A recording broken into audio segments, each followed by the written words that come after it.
కోట మెహర్ సీతారాం సుధీర్ సోమవారం బాధ్యతలు స్వీకరించారు. కాకినాడ జిల్లాకు చెందిన జనసేన పార్టీ నాయకుడు సుధీర్ను కూటమి ప్రభుత్వం ఇటీవల సివిల్ సప్లైస్ కార్పొరేషన్ చైర్మన్గా నియమించినటువంటి నేపథ్యాన్ని ఇక్కడ హైలైట్ చేశారు. మరో వన్యప్రాణుల రక్షణ బాధ్యత అంటూ పవన్ కళ్యాణ్ స్టేట్మెంట్ హైలైట్ చేశారు. పర్యావరణ పరిరక్షణ, వన్యప్రాణుల సంరక్షణపై ప్రతి ఒక్కరూ ఆలోచన చేయాలని డిప్యూటీ సీఎం అటవీ శాఖ మంత్రి పవన్ కళ్యాణ్ అన్నారు. సోమవారం మంగళగిరిలోని అరణ్య భవన్లో నిర్వహించిన 70వ వన్యప్రాణి వారోత్సవంలో పాల్గొన్నారు. ఈ సందర్భంగా సముద్ర జీవ సాక్ష్యం అనే యాప్ను పవన్ ప్రారంభించారు. అనంతరం మాట్లాడుతూ వసుదై కుటుంబంలో సమస్త జీవరాశికి చోటు ఉంది. ఇందులో మనిషి ఒకడు. విజ్ఞానం, పరిజ్ఞానం, సాంకేతికతతో ఇతర జీవరాశుల కంటే మనం ఉన్నత దశలో ఉన్నాం.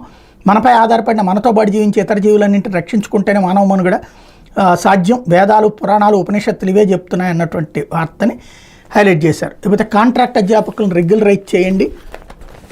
జనసేన జనవాణిలో జేఏసీ వెంట ఏళ్ల తరబడి ఒప్పంద అధ్యాపకులుగా పనిచేస్తున్నాం. గత ప్రభుత్వం తీసుకొచ్చిన చట్టం 30 వల్ల మాకు ఎలాంటి న్యాయం జరగలేదు, మమ్మల్ని రెగ్యులరైజ్ చేయండి అని కాంట్రాక్ట్ లెక్చరర్స్ జేఏసీ ఏపీ విజ్ఞప్తి చేసింది. సోమవారం జనసేన జనవాణి కార్యక్రమంలో సంఘ నేతలు ఎమ్మెల్సీ హరిప్రసాద్కి విన్నవించారన్నటువంటి వార్తని హైలైట్ చేశారు. ఇది దినపత్రికలు వచ్చినటువంటి వార్తలు.